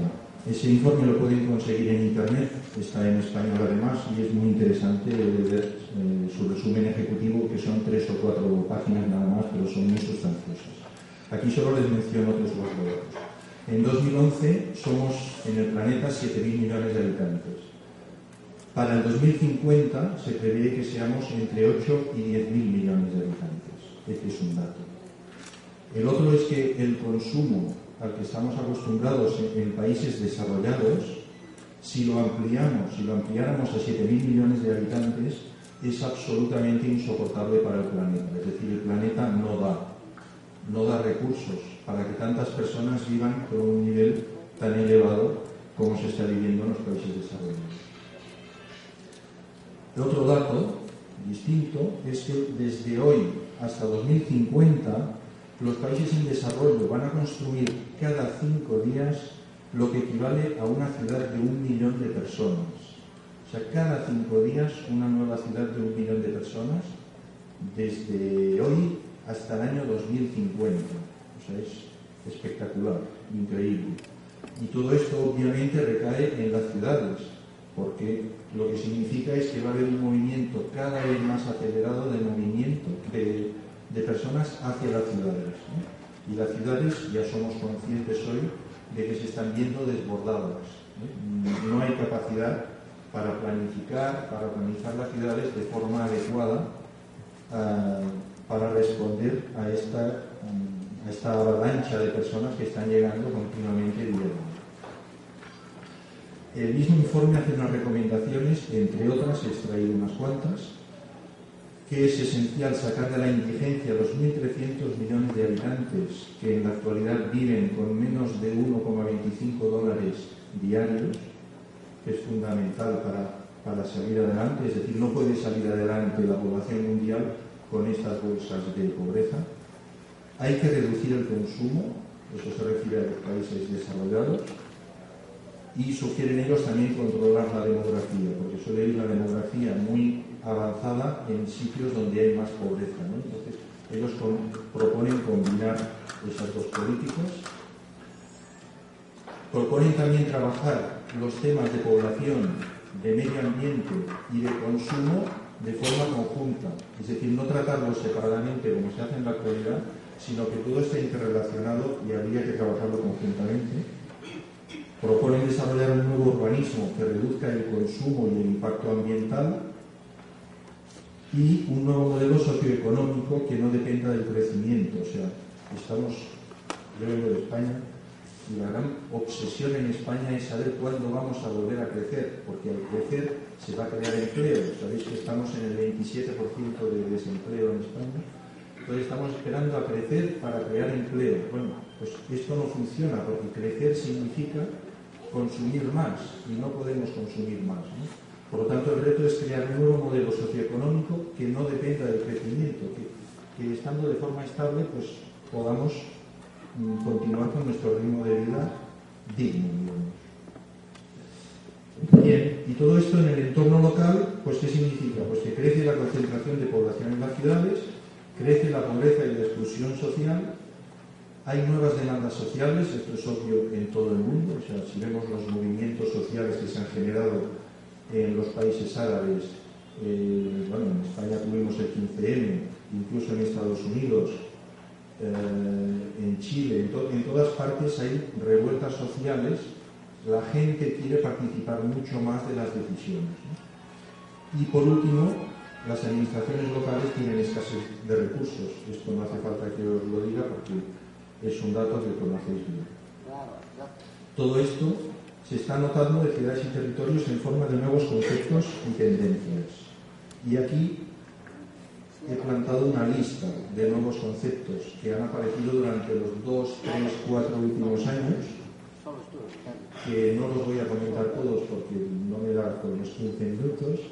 O sea, vamos a dar una leída rápida, clústeres, cohesión social, colaboración, competitividad, economía del conocimiento, economía social, educación, gobierno, e-gobierno, innovación, Green City, ciudades verdes, liderazgo, lucha contra la pobreza, megaregiones, nuevas formas de gobierno, Open Data, participación ciudadana, proyectos público-privados, relocalización de actividades industriales, Smart Cities, sostenibilidad ambiental, talento, tecnología, transparencia, voluntariado, reindustrialización. Bueno, entonces el rector de una municipalidad se encuentra con todo esto y con la necesidad de sacar adelante su ciudad y de pensar cómo va a ser su ciudad en el futuro. Y bueno, pues todo esto es un poco agobiante, ¿no? Porque tengo que gestionar todo esto y tengo que ver cómo lo gestiono. Bueno, de aquí solo quería citar el tema del Green Cities, pues porque en la sesión estamos hablando de cambio climático, ¿no? Las ciudades verdes son un movimiento, son un movimiento voluntario, en el cual una ciudad decide que quiere ser una ciudad verde. Eso no significa que lo es de un día para otro, sino que significa que fijas unos objetivos a medio y largo plazo para mejorar la afectación que tu ciudad produce en la huella de carbono del planeta. Y eso significa pues, que la ciudad va a seguir unos criterios por los cuales va a reducir su consumo energético, va a utilizar más energías renovables, puesto que un problema es el cambio climático del que nos han hablado, pero hay otro problema muy grave que es la escasez de recursos. Es decir, hay una serie de recursos que se están agotando, ¿no? El agua está claro, los suelos cultivables está claro, pero también las energías no renovables, petróleos y gas, sabemos que a muy corto plazo se van a agotar. Por lo tanto, hay que aumentar el uso de energías renovables, el problema grave de la reducción y tratamiento de los residuos, el ahorro y la recuperación de agua y incremento de tecnología para gestionar todos estos problemas. Entonces, una ciudad verde es la que hace una apuesta por todo esto. Me salta de una página. Bueno. Luego quería comentar otra página que era la de las Smart Cities, que es otro concepto también que está muy en boga, ciudades inteligentes. Entonces, es un concepto complementario que consiste en utilizar tecnología para gestionar, pues básicamente todos estos apartados. Porque para energías renovables necesitas tecnología, para reducir y mejorar el tratamiento de residuos, la solución es tecnológica, para el ahorro y la recuperación del agua, etcétera, igualmente. Por lo tanto, las Smart Cities son un concepto que viene a complementar el de ciudades verdes. ¿Y cómo repercute? ¿Cómo voy de tiempo? 5 minutos. Muy bien. ¿Cómo repercute todo esto en los territorios locales? Bueno, pues una vez que hemos contado lo que hemos contado, está claro que hay que tener en cuenta todos estos movimientos, todos estos cambios para pensar cómo va a ser nuestra ciudad dentro de 10 o 20 años y cómo queremos dirigirlo. Por lo tanto, los planes estratégicos o de desarrollo que tengamos tienen que incluir estas ideas forzosamente. Y ahí lo que he planteado es un esquema que intenta recoger todas estas ideas, plasmarlas y ponerlas todas juntas en un mismo dibujo. No sé si lo he conseguido mucho, pero os lo voy a contar brevemente. Está claro que la ciudad es lo que hay dentro del círculo. En el interior vemos que hay como 3 lóbulos. Estos 3 lóbulos son los objetivos que yo creo que debe fijarse cualquier ciudad, cualquier municipalidad, que son iguales para todos, sea de la parte del mundo que seamos y sea cual sea la dimensión del municipio. Y estos 3 objetivos son la cohesión social, la sostenibilidad ambiental y la competitividad económica. O sea, son tres polos que tienen que ir juntos. No podemos perseguir uno si no tenemos los otros, ¿no? La competitividad económica es fundamental para conseguir los demás objetivos. Si queremos tener un bienestar social, una calidad de vida, una dignidad de vida mínima, necesitamos competitividad económica. Y la sostenibilidad ambiental también es básica, porque si no en las grandes aglomeraciones es muy desagradable vivir. Y cuando estamos hablando de cambio climático y de escasez de recursos, quien produce esto son las ciudades. Obviamente no son las ciudades, las áreas rurales, son las ciudades las que generan toda la contaminación de aguas, de tierras, de aire, y las que consumen todos los recursos. Por lo tanto, es en las ciudades donde hay que hacer el gran esfuerzo para trabajar por la sostenibilidad ambiental. Y luego veis que en el dibujo hay dos áreas de colores distintos, una más pálida y una un poco más marcada. Esto lo que pretende es marcar que, en mi opinión, hay dos grandes herramientas para alcanzar los objetivos que hemos definido. Tenemos unos objetivos, ¿cómo vamos a seguir? Hay dos grandes herramientas. Uno es los nuevos estilos de gobierno, las nuevas formas de gobierno, que de hecho, por lo que he ido viendo en Iberoamérica, estáis avanzados respecto a cómo estamos en otras partes del mundo, porque estas nuevas formas de gobierno tienen que ver en buena parte con lo que es la participación, con lo que es la concertación, con lo que es colaborar para alcanzar, para caminar hacia los objetivos. Luego también están los aspectos tecnológicos, etc. Por lo tanto, nuevos estilos de gobierno, y luego lo otro es la innovación. La innovación, que es una idea clave en todos los aspectos, que es buscar nuevas formas, nuevas soluciones a los problemas que tenemos. Buscar nuevas formas de hacer las cosas, porque sólo así conseguiremos salir adelante. Y eso, la innovación no se aplica solo, no es solo tecnología, no se aplica solo a las empresas, se puede aplicar al entorno social, por supuesto, pero se puede aplicar también y se debe aplicar a la administración pública. La administración pública debe replantearse cosas, que ya sé que es difícil.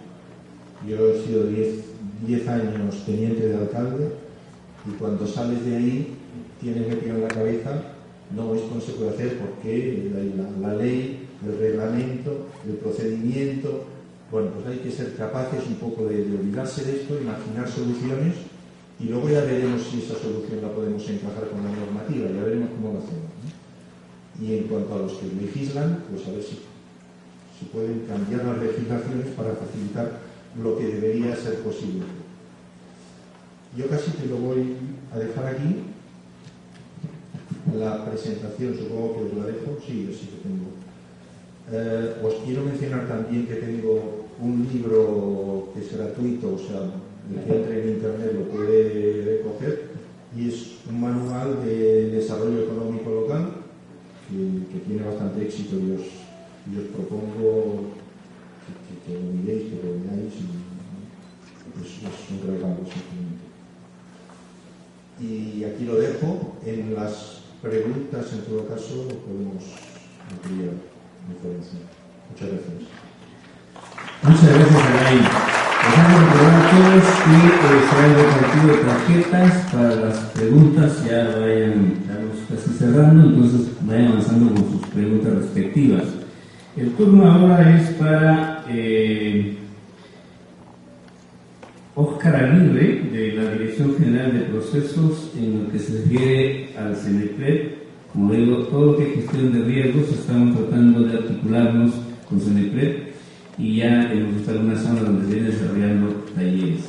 15 minutos, Óscar. Bien, buenos días. Buenos días a todos y todas. Me es grato hacer llegar el saludo extensivo de nuestra jefa institucional, arquitecta Guadalupe Mazana García, y también gracias a Remunte por permitirnos disertar este tema importante para la planificación del desarrollo y lograr ciudades más resilientes y a tantas eventualidades que se han presentado. Muchas gracias. Vamos a desarrollar brevemente el contenido de la ley del SINAGER, la definición de los componentes, funciones de gobiernos regionales y locales, institucionalización de la gestión de riesgos y desastres, y gestión de riesgos y desastres y adaptación al cambio climático, en que convergemos, en que podemos articularnos para poder generar el desarrollo. Dentro de los antecedentes de evolución de la gestión de riesgos y desastres, Desde el año 90 al 2000 se generó el diseño internacional para la reducción de los desastres naturales. De 2000 a 2010, la Estrategia Internacional para la Reducción de los Desastres, y en ello se fue evolucionando la política de Estado y el Acuerdo Nacional, la política 32, que es de riesgo de desastres naturales, y es ahí que se genera un poco el nuevo enfoque para dar el SINAGER, lo que es el Sistema Nacional de Gestión de Desastres. Paralelamente también se ha venido desarrollando el tema de lo que es el cambio climático. Desde el año 92, el protocolo de Kioto del año 97 habla de la reducción de los gases de efecto invernadero.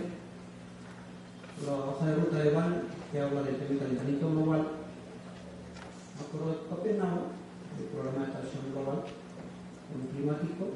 Y como ya se mencionó hace unos instantes, el Perú va a ser sede de la 20ª Conferencia de Cambio Climático de 2014. Es en ese contexto que paralelamente al tema de cambio climático se va gestionando el nuevo enfoque de gestión de riesgo de desastres.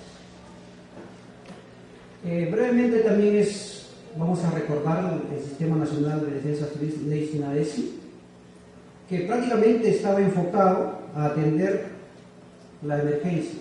Era un enfoque de que los desastres tenían un carácter natural y que teníamos que prepararnos a esa eventualidad. Era un enfoque netamente reactivo, ¿no? que implementaba algunas medidas correctivas para reducir el riesgo, pero como ya se viene desarrollando los enfoques, que no solamente los desastres son naturales, sino que estos desastres son construidos en el proceso de desarrollo, en el proceso de ocupación del territorio, y son construidos desde el nivel comunal a lo local, a lo regional. Es en ese enfoque que se empieza a generar la gestión del riesgo en procesos. Y viene a desarrollarse el tema de cómo insertar la gestión de riesgo de desastres en todo el proceso de planificación del desarrollo. Cómo plasmar la gestión de riesgo de desarrollo en todos los instrumentos de gestión que generan los gobiernos locales y gobiernos regionales en sus ámbitos de territorio. La gestión de riesgo de desastres es un proceso social que comprende la prevención y la reducción de los riesgos, un control permanente de estos factores que consideran las políticas nacionales para poder articularnos y poder intervenir de una manera oportuna y acertada y no interrumpir el proceso de desarrollo. Contribuye al uso y ocupación del suelo ordenado y seguro y sostenible, reducir la población vulnerable, generarle mayor resiliencia, mayor capacidad de respuesta y mayor capacidad de adaptación, considerando el tema del cambio climático.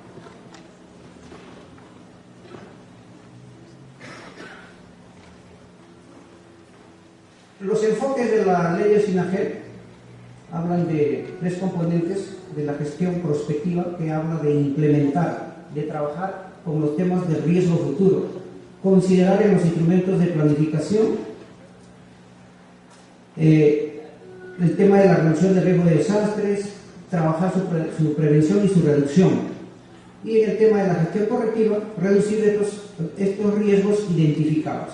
En el tema reactivo, fortalecer el sistema de alerta temprana, la respuesta, la rehabilitación de estos temas.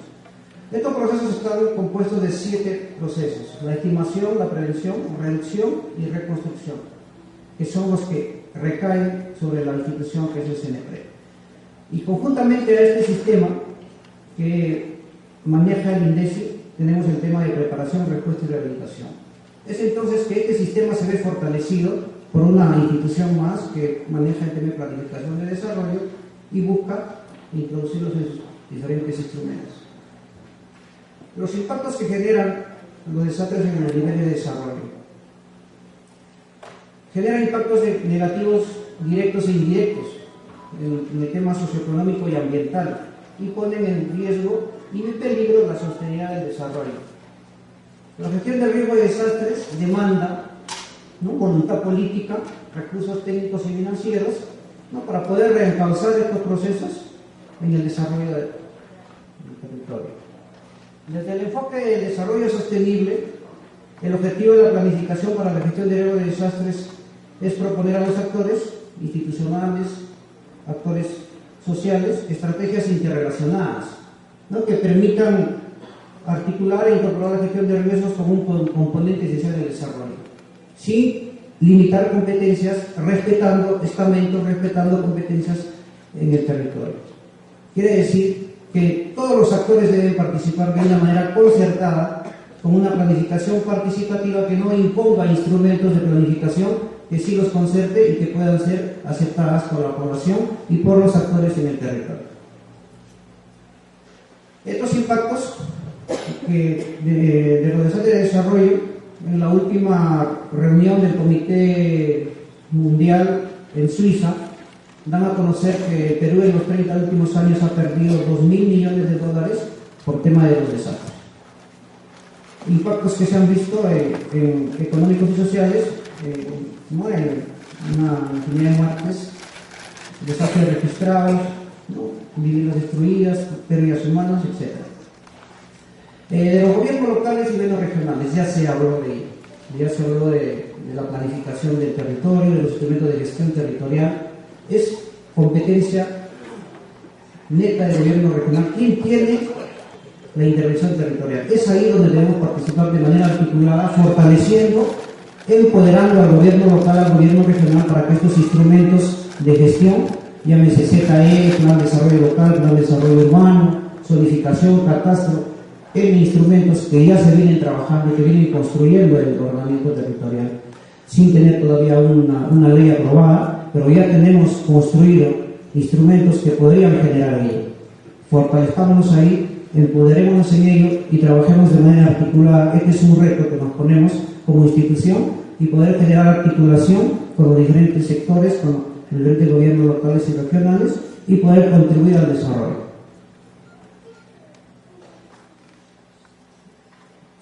¿Cómo nos vamos institucionalizando? Ya hablamos de la Política Nacional de Gestión del Riesgo, el enfoque general para generar la política.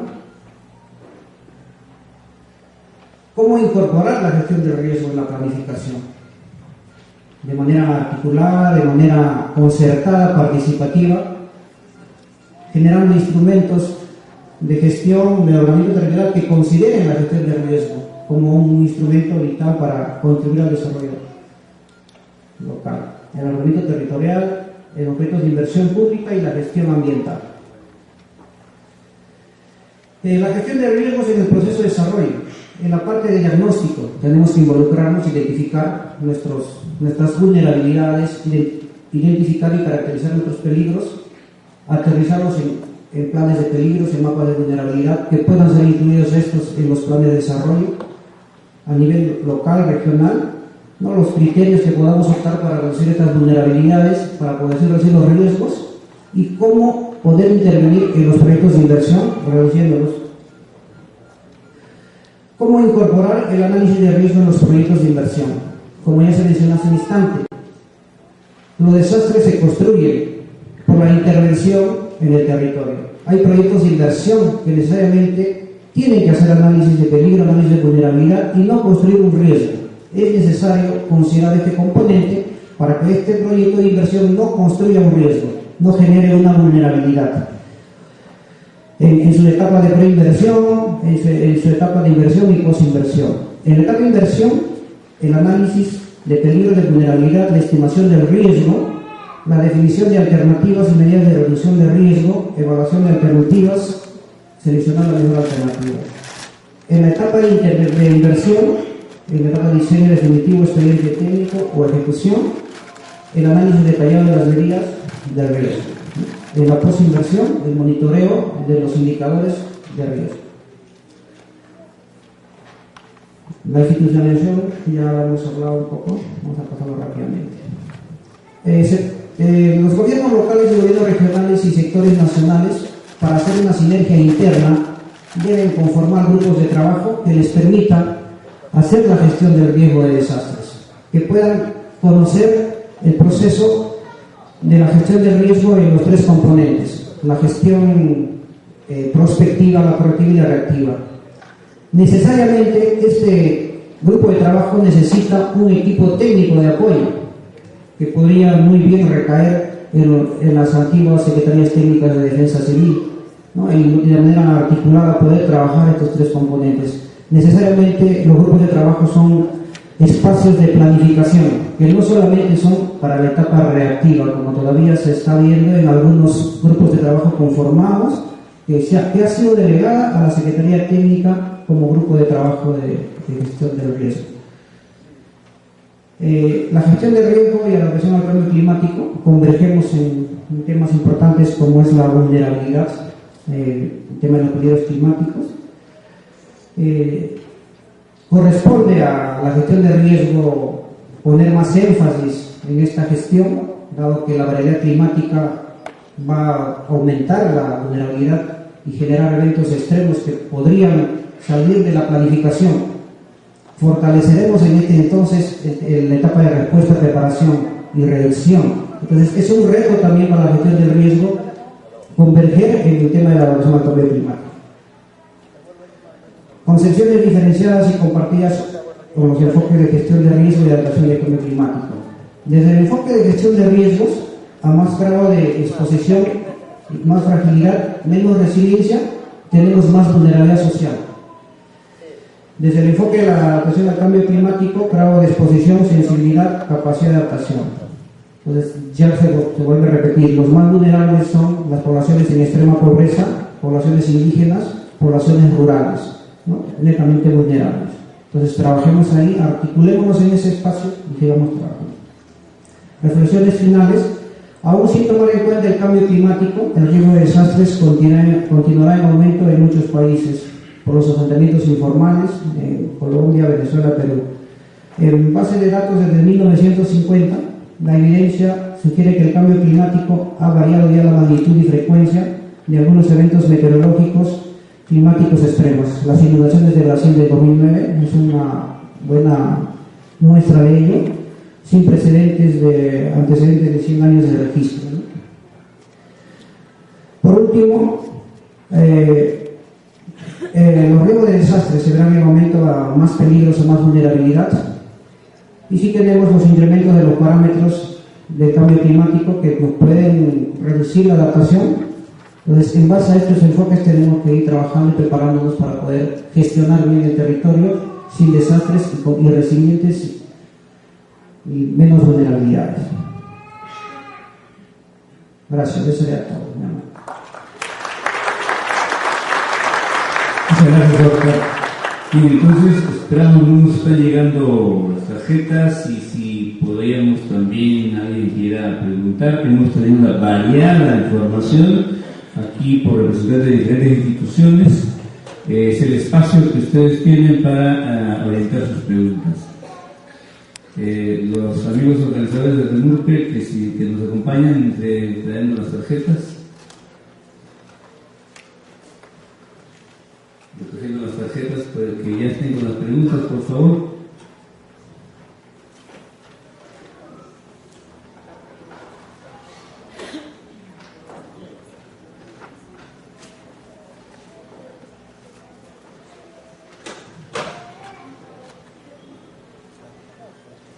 Las preguntas siempre hay que ponerle orientadas a ustedes tienen los nombres de los representantes que han disertado en esta mesa, orientadas a ellos.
Bien, entonces ya tenemos la clasificación. Vamos al mismo orden que participaron. Si me está llegando el tiempo, voy a proceder a entregar, pero puede ir avanzando o, por favor, el tiempo está bien reducido. Deberíamos terminar 11:30, que ya no son, entonces ojalá que lo puedan hacer en 3 minutos o 5 minutos, por favor. Muchas gracias. Comenzamos contigo, Javier.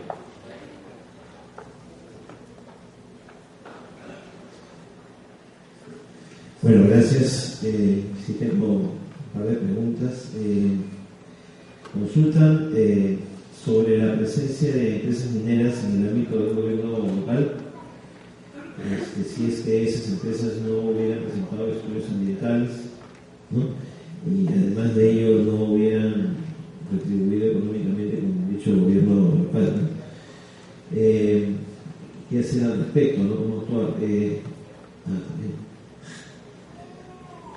Bueno, respecto concretamente a empresas mineras que vienen elaborando en una localidad y que no han presentado su ella, bueno, estaríamos hablando de empresas eventualmente que puedan tener actividades de menor envergadura, ¿no? Y eventualmente pudieran haber presentado declaraciones de impacto ambiental. En estos casos, en principio, sí, las municipalidades y gobiernos regionales tienen atribuciones para actuar. En ese sentido, si es que no hubieran presentado estudios ambientales o ningún tipo de declaración de por medio, estarían realizando actividades de manera ilegal. En principio, entonces, tienen las atribuciones como municipio para poder accionar, ¿cierto? En este caso, recuerden ustedes que hay normas que se han dictado en el caso que fuera actividades de minería informal e ilegal para proceder con la formalización.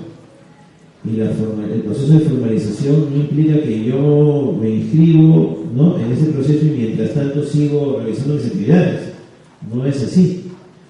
El proceso de formalización implica que me inscribo y mientras tanto no debería realizar actividades hasta que tenga, ¿no?, la certificación para poder hacerlo.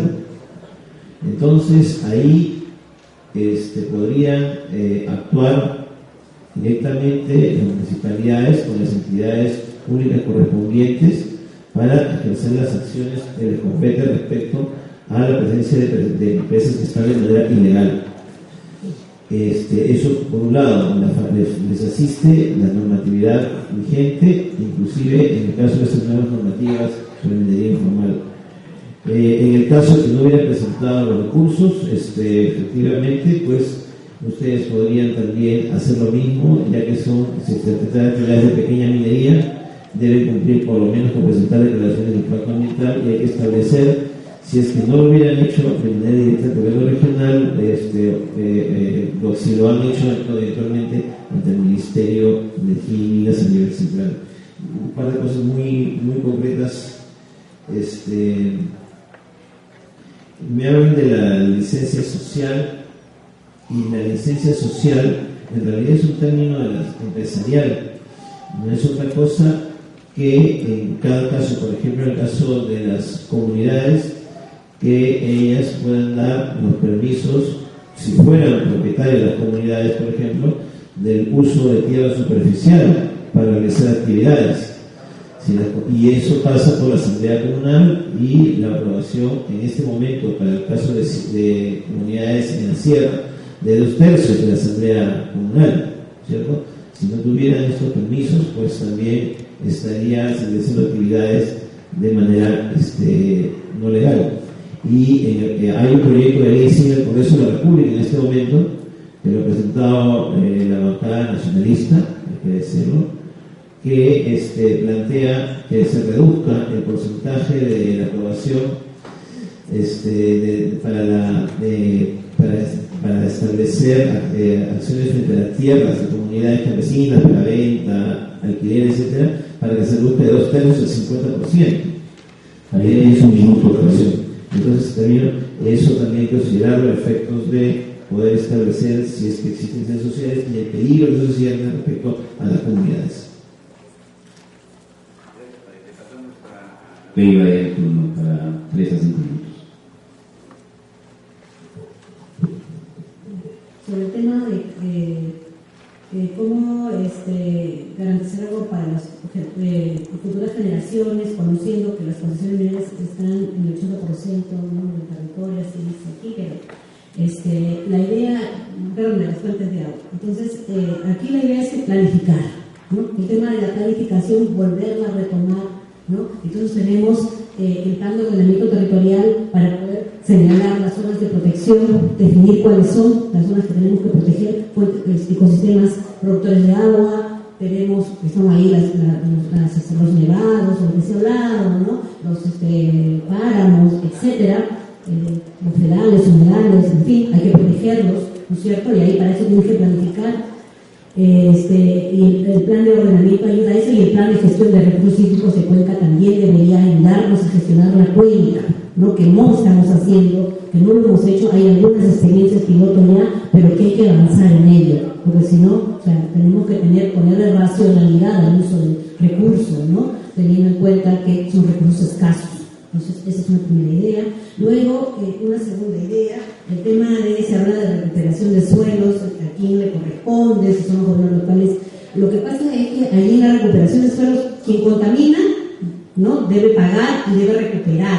Y el plan de descontaminación de suelos tiene que hacerlo quien contamina, ¿no?, bajo la supervisión de la autoridad nacional.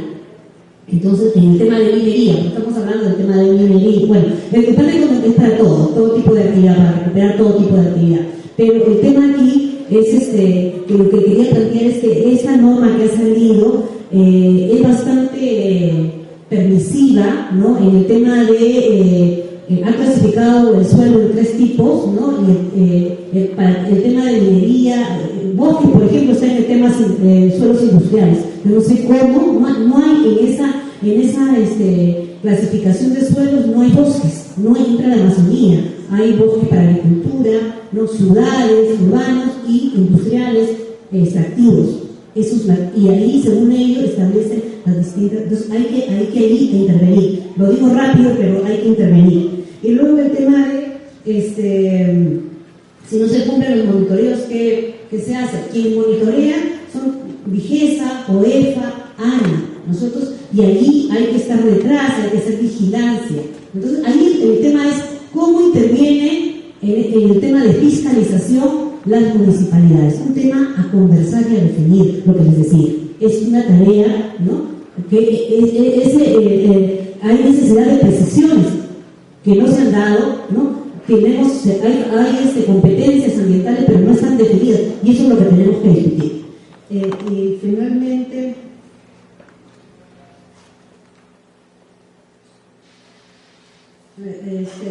bueno, esas son básicamente las preguntas. Las otras también están referidas a lo mismo. Eso sería todo. Gracias. Tenemos el turno para... Sí, solamente para volver a recordar, dentro de esta construcción que estamos haciendo para la implementación de la Ley Forestal y de Fauna Silvestre, la 2976, que estamos en esta etapa participativa con la sociedad civil, y dentro de ese marco hay competencias que involucran mucho a los gobiernos locales, y que sí es importante que podamos conversar y ver dentro de este proceso cuál va a ser su participación, cómo es lo que vamos a ver. Tenemos el tema de ordenamiento forestal, ahí se están otorgando títulos de tierras sobre áreas que están destinadas, son áreas del Estado, que están como los bosques de protección. Y por otra parte, también dentro de este tema de gobernanza e institucionalidad, también las unidades de gestión forestal y de fauna silvestre, que competen a los gobiernos locales, sobre los cuales tenemos que conversar. Y creo que es una buena oportunidad de que estamos en este proceso de la etapa participativa de la construcción del reglamento con la sociedad civil, y un aspecto importante para coordinar con ustedes, lo vuelvo a recalcar, es con los gobiernos locales, ¿no? Gracias. Muchas gracias.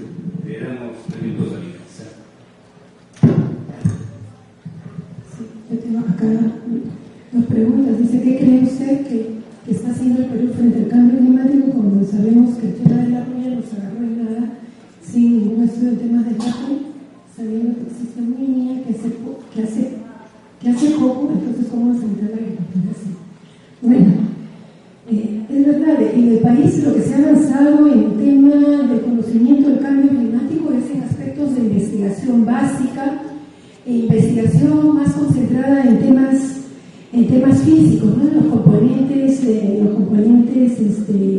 climáticos propiamente dichos, y cuyos algunos datos compartí en la presentación, ¿no? No obstante, el tema de la investigación aplicada es todavía demasiado insuficiente, ¿no? Hacer los vínculos en cómo determinadas variaciones en la temperatura, en las precipitaciones, en los niveles de humedad puedan tener impacto en la fenología de determinados cultivos, en afectar su rendimiento y producción, es un tema todavía que hay que colocarle mucha fuerza, ¿no? De otro lado, muchas de nuestras instituciones están preparadas para investigar bajo condiciones de clima conocido, ¿no? El UNIA obviamente es una institución con mucha trayectoria, pero ya está empezando también a hacer investigación en cultivos ligados a condiciones de cambio climático, pero son capacidades que el país tiene que ir generando, tiene que ir desarrollando, ¿no?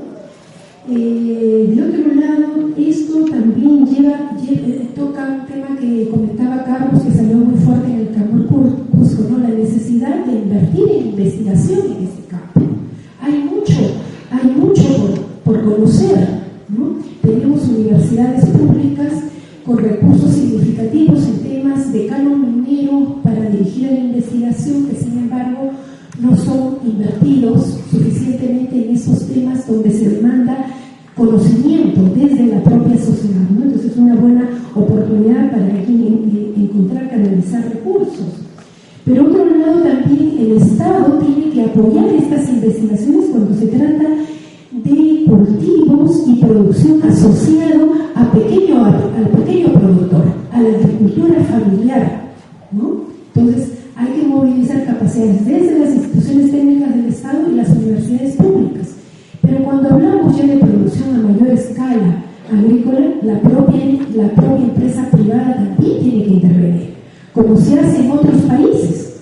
En otros países del primer mundo, las empresas que producen vinos ya han realizado investigaciones y están tomando medidas en la medida en que conocen cómo el cambio climático va a afectar la producción, por ejemplo, la vid y los derivados de estos cultivos, ¿no? Entonces, esto es un tema pues, que debe de competir a actores a distinto nivel, ¿no? De otro lado, hay otra pregunta que dice: el próximo año es la COP en Lima, ¿cuándo se publicará la Estrategia Nacional de Cambio Climático? Y si se está formulando, si se contó con participación de gobiernos regionales, locales y sociedad civil. No puedo hablar por el Ministerio del Ambiente, somos un programa de cooperación que trabaja con el Ministerio del Ambiente, pero no somos actor del Estado, ¿no? Sabemos que el Ministerio del Ambiente está empeñado en que pueda salir próximamente estrategia nacional, más aún cuando se tiene la COP encima el próximo año, ¿no? En su formulación sí participaron sociedad civil y hubo procesos de consulta a nivel territorial, tanto en el sur como en el sur, el norte y el oriente del país, ¿no? Eso es lo que podría compartir con información.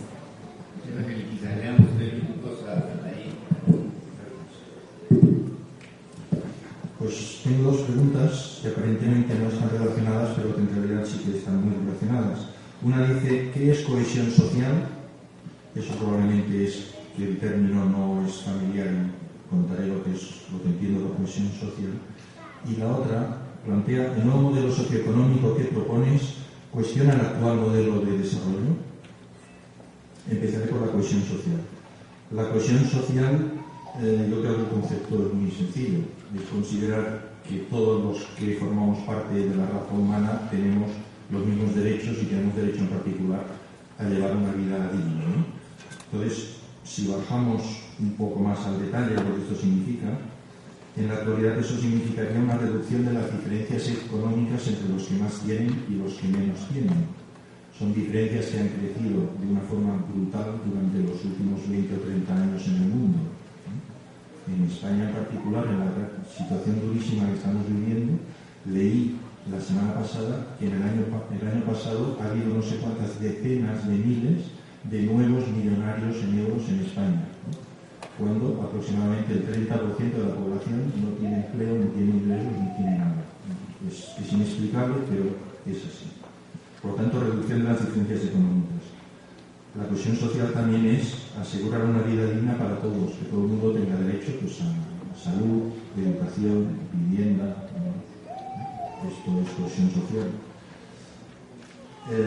Y esto que puede ser un criterio que parece voluntarista, o que puede parecer incluso que sean criterios religiosos o éticos o tal, incluso economistas que no son nada susceptibles de ser izquierdistas, también defienden que es esencial la cohesión social, porque con cohesión social tenemos clases medias, y las clases medias, así como las pequeñas y medianas empresas, gastan mucho mejor, con mucho mejor criterio de comunidad que los que tienen, que las multinacionales o los que tienen más recursos, ¿no? Por lo tanto, gastan en lo que tienen a su alrededor, gastan con lógica, no se dedican a especular. Por lo tanto, cuanto mayor sea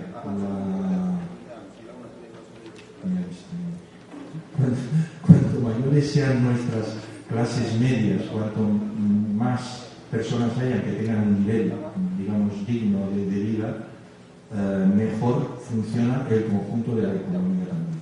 Y paso rápidamente a la otra pregunta, que es este nuevo modelo socioeconómico, que no propongo yo, sino que es la Royal Society de Londres, si cuestiona el modelo de desarrollo actual. Os voy a dar unas pinceladas de cómo puede ser ese futuro, que no lo sabemos porque está por crear.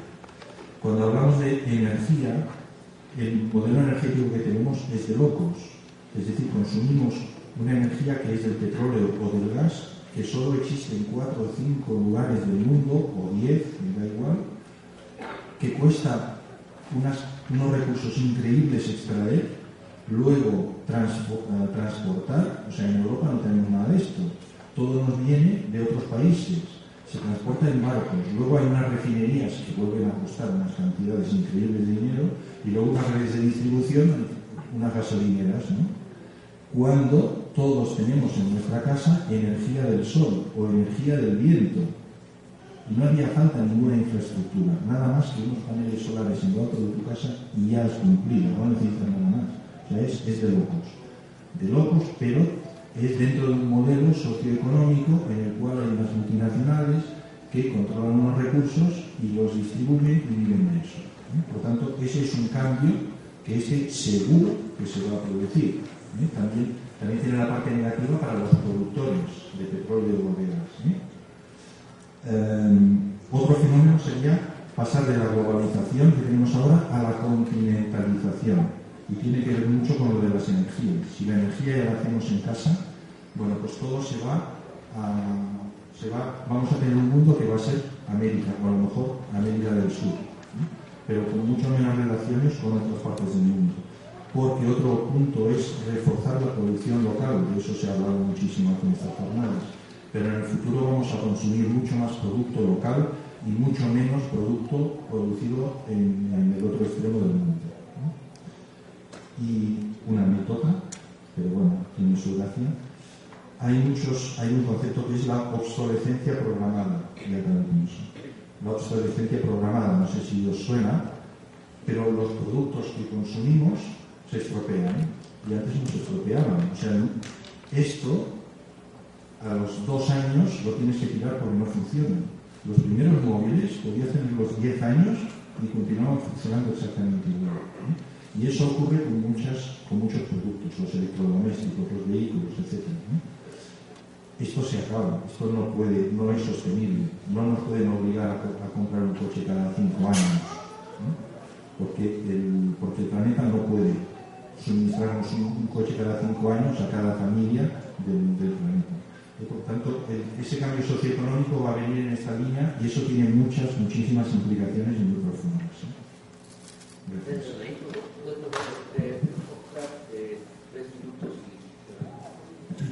Bien, gracias.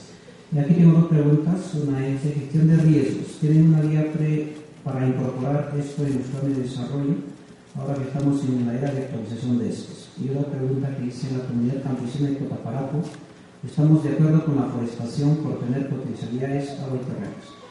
Respondiendo a la primera pregunta, efectivamente CNPRED viene trabajando en la implementación de la Política Nacional de Gestión de Riesgo de Desastres, de manera que se puede incorporar la gestión de riesgo en los instrumentos de planificación territorial. En ese marco se han aprobado los lineamientos técnicos para la estimación del riesgo de desastres en diciembre del año 2012. Los lineamientos técnicos para la prevención y reducción del riesgo de desastres en el mes de agosto de este año. Se ha socializado en el mes de septiembre las guías metodológicas para elaborar los planes de gestión de riesgos en los procesos que corresponden a la prevención, a la reducción y a la estimación. El tema es que, como es un tema transversal que requiere la intervención de todas las instituciones, sectores, gobiernos locales, se está trabajando todavía el tema de poder sistematizar todos los aportes que se han generado de parte de los gobiernos locales, gobiernos regionales y sectores para poder ya aprobar estas guías metodológicas para los planes de gestión de riesgos. También se viene trabajando el manual de estimación de riesgo de desastres de peligros naturales, que también está siendo socializado en los diferentes sectores para que den su opinión y puedan insertarse algunos componentes técnicos para mejorar este manual. Igualmente, en el mes de mayo-junio de este año, CNPRED ha implementado un sistema de información geográfica denominado SIGRIP, que permite facilitar información técnica científica para poder hacer los estudios de estimación, prevención y reducción. El acceso es libre y también hay acceso preferente. Puede ingresar a la página web para poder conocerlo y solicitar si es necesario acceder a ellos para conocer las realidades, para conocer información de sus respectivos territorios, de sus respectivas jurisdicciones y poder trabajar en este tema. La gestión de riesgo de desastres necesita información técnica científica de primera mano. Es por ello que el sistema de información es un elemento esencial y primordial. No tenemos información científica de los diferentes fenómenos que se vienen suscitando para generar los riesgos. Igualmente, los gobiernos locales, para poder insertar en sus planes de desarrollo y actualizarlos, tienen que tener conocimiento de estos respectivos fenómenos, los puntos críticos, ¿no? Igualmente, en el reglamento de acondicionamiento territorial ya se ha incorporado desde el año 2011, que es de manera obligatoria introducir la gestión del riesgo de desastres en el proceso. Por ahí me señalan que necesitan dinero, efectivamente se ha mencionado. Entonces, los dineros para poder gestionar estos procesos tienen que, los mismos gobiernos locales tienen que priorizar dentro de su presupuesto participativo un presupuesto destinado para la gestión del riesgo de desastres. Muchas gracias. Muchísimas gracias. Bien, entonces yo quiero terminar agradeciendo en esta mesa a la Remuki, a Javier Hanke, agradecer a Ana Leiva de Paz, también de la Remuki, a la ingeniera Lucía Quilín de la Dirección Forestal de Fauna y Flora, a Laín Corda con novedades importantes que nos ha traído de España, X Angulo de Perú, Oscar Aguirre de CNPRED. Muchísimas gracias, un fuerte aplauso a todos ellos para poder levantar esta mesa. Y quisiera, como secretario ejecutivo en nombre de la red de municipalidades urbanas y rurales, dar la bienvenida. Aquí ya tenemos con nosotros al congresista Tejada, Sergio Tejada, que preside la comisión, la mesa de la comisión, porque la mesa viene ahora con ese tema importante. De mi parte, muchísimas gracias. Muchas gracias, entonces, al señor Carlos López Jiménez. Vamos a proceder con la instalación inmediata de esta segunda mesa de trabajo. que teníamos prevista para esta mañana.